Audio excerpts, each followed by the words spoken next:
win the WBC, it takes quite a bit of know-how on the part of the barista, not just coffee skills, not just technical coffee skills, but even more than that, a lot of social skills, interaction with your judges is really, really key in ways that I think a lot of times we don't understand or we don't think about as baristas. I think that translates very well to bar work in that you have to be able to think on the fly, not just as a coffee technician, but even more so as a human serving people and trying to get people to understand what you want to give them in their cups of coffee. Well, regarding the rules and how they play into real world application, real life application on the bar setting in particular, I think if you look at the technical judging or the technical expectations for a barista, just in a general sense, keeping your bar clean and having good hygiene, that's really practical. If you walk into a coffee shop and you see a barista touching their face, they're sweating a little bit and they're prepping your espresso and they're touching milk or what have you, and even just maybe running their fingers along the rim of the demi-tasse or the cappuccino cup, kind of grosses you out a little bit, And so if you see that sort of thing as a technical judge looking at the rules in the barista competition, you're not going to score a competitor as highly. And so that right off the bat helps you to understand what is a better practice on the bar. And also, if it leads to a better cup of coffee in the long run, such as tamping evenly and consistently, that's even better.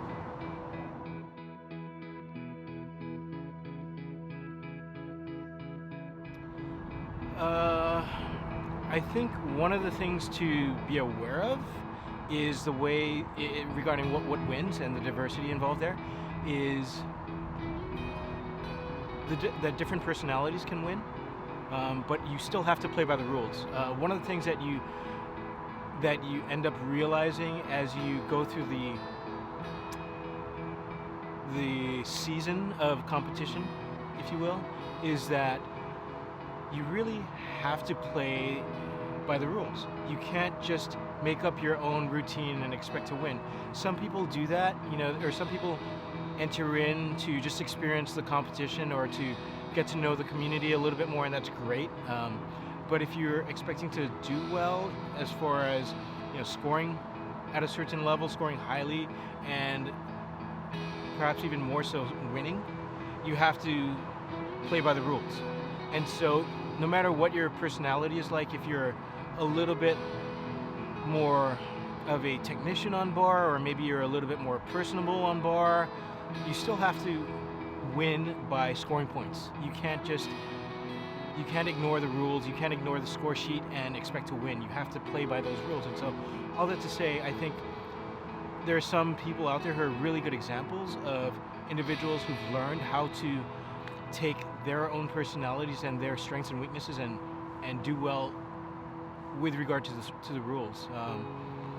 Charles Babinski, who won the US this year, he's competed for a long, long while, and you've seen him improve every year, I think, but at the same time you've seen him do some different things, change his style, change his technique maybe, use different preparation techniques, and yeah, I think he's a really good example of someone who's adjusted to different techniques in coffee and even maybe some rule changes that have come and gone. Yeah, know yourself, know who you are. In coaching folks for a competition, one of the things that I've had to realize is, on a really basic level, and this is kind of obvious, but not everyone is the same.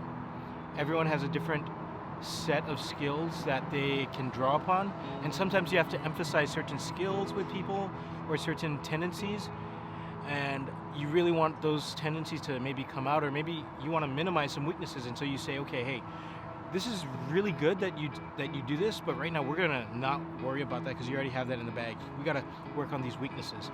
And so that's also something that you have to consider is, hey, what do they bring to the table before they even begin to really practice? What sort of things do they have to focus on to score more points?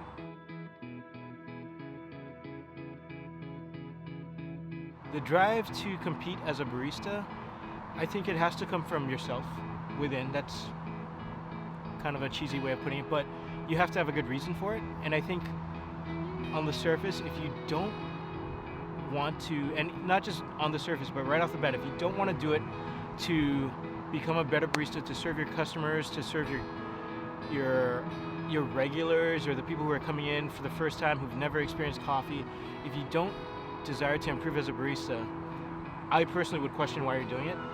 If you don't want to do it to, maybe if you don't own your own company or your own shop, if you don't do it to better that company or to, maybe build the brand, build the business, I would question why you're doing it. If you're doing it just for yourself or your own,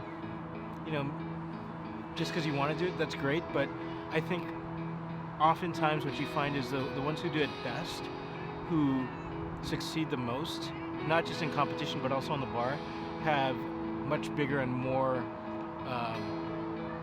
much better reasons to do it in the long haul.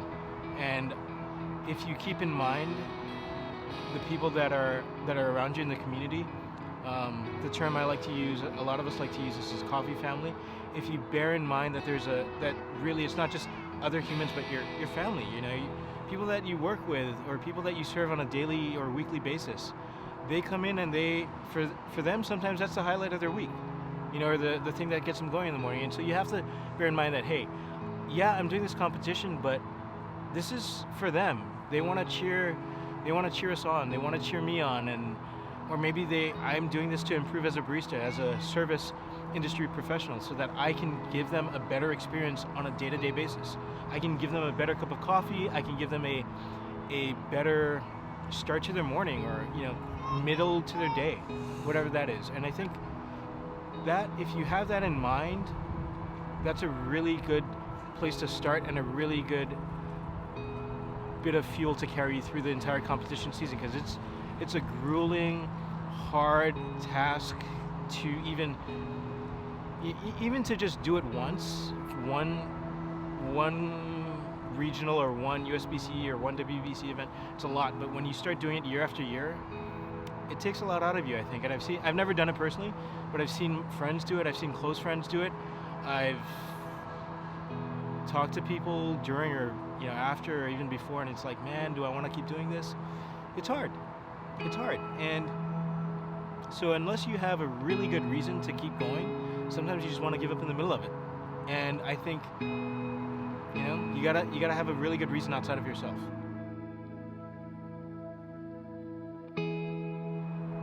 The WBC being popular, I think the more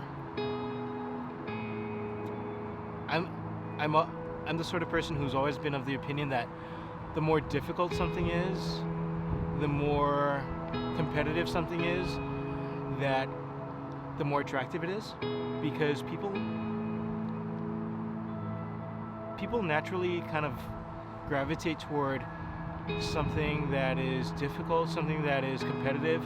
And you look at those who kind of rise above and perform better and serve better, they don't shy away from that.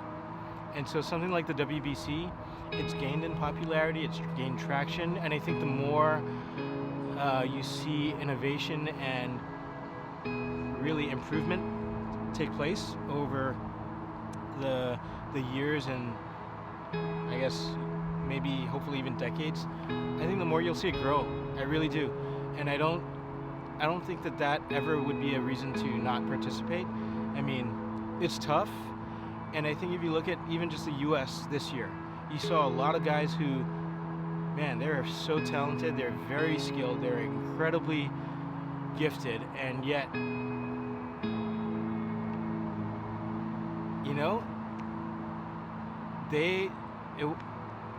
the scoring difference was pretty big. Charles did a great job. He killed everyone. It was kind of crazy. And yet you look at those top six, and even anyone who competed at nationals, it was like, wow, they're all good. They're all really good. And so you can't look at anyone and be like, oh, I wouldn't want them to make my coffee. No, I absolutely would love for them to make my coffee. It just comes down to, some of them being better at playing playing for points than others, or maybe they're a little bit more consistent, or maybe they just are more polished in competition. Who knows? I don't know. But yeah, I think you'll see a lot more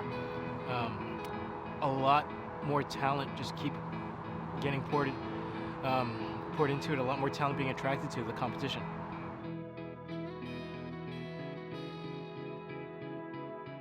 There are competitions where baristas try to show off their skills as baristas, and they try to prepare coffee in a way that's delicious, and they try to convey that to the people who are judging them, who are often their colleagues, really.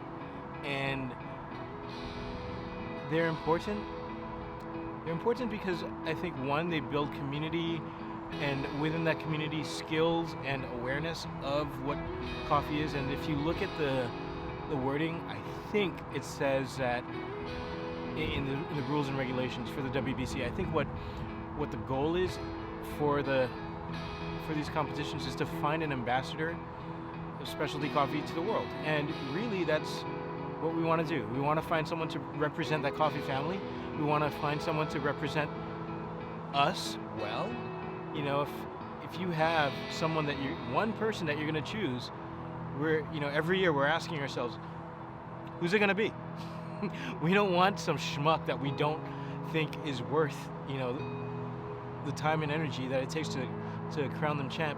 We don't want them to be representing the coffee family to the world. So we want to find someone who is worthy, someone who is worthy not just as far as being able to prepare coffee well, but someone who can convey the importance of coffee, or the deliciousness of coffee, or the story of coffee, and do so in a way that's approachable, that is kind and generous and patient and all of those things, and yet accurate and very, very much, what we would all want to say, but sometimes we don't have the time or energy to do so.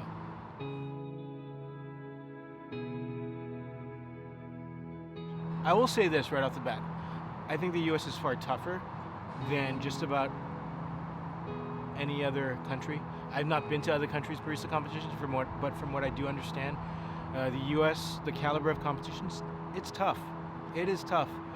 And so to even make it to a semi-final or a final in the U.S., that says a lot about the caliber of skill that you bring to the table. It says a lot about the coffee that you've used and the people behind you, the team that you bring. If you look at the U.S., quite often the people who are in the finals or semifinals, they're bringing a team of people with them. You kind of have to. And yet, to win at the world level, man, it's tough. It is tough. There are so many things that you do on a day-to-day basis that you might do right, but you only have 15 minutes on a stage, and all you need is one or two things to go wrong. And really, in a sense, I think it's a microcosm of espresso, in that, espresso, if one thing goes wrong, everything goes wrong. And so we're always trying to minimize the things that go wrong with espresso. And it's a pressure-packed environment, just like what's in that portafilter basket on the stage at the WBC, or even a regional competition. And it's intimidating. And so, again, I've never been a competitor. I've only watched from the sidelines, so to speak, or I've watched actually really up close. And I've seen competitors shake, and they stumble over words, and I just go, man, pull through.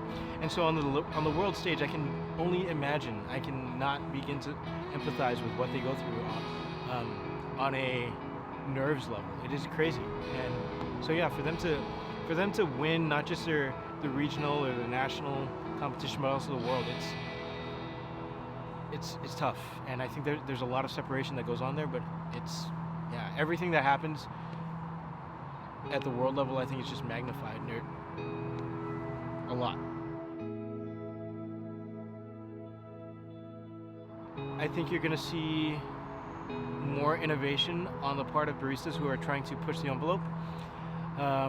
I don't know what exactly that'll look like, but I think there are a lot of really talented baristas out there who are striving to prepare better coffee and striving to present what they prepare in better, friendlier, warmer ways. And how that translates on the stage, I really don't know. I think you see it even now, though, where people are just trying to communicate a message of approachability, of openness that maybe we haven't had before, or maybe we have had on a much lesser level, or we haven't been as aware of, or maybe we haven't been as aware as we should have been. I think so. So I think that'll happen. I think it'll just get tougher and tougher to win, and I think that's a good thing, because that means that people who are entering, they're more skilled, and I think the more skilled coffee professionals we have, the better. I think the more service-minded service industry professionals we have, the better.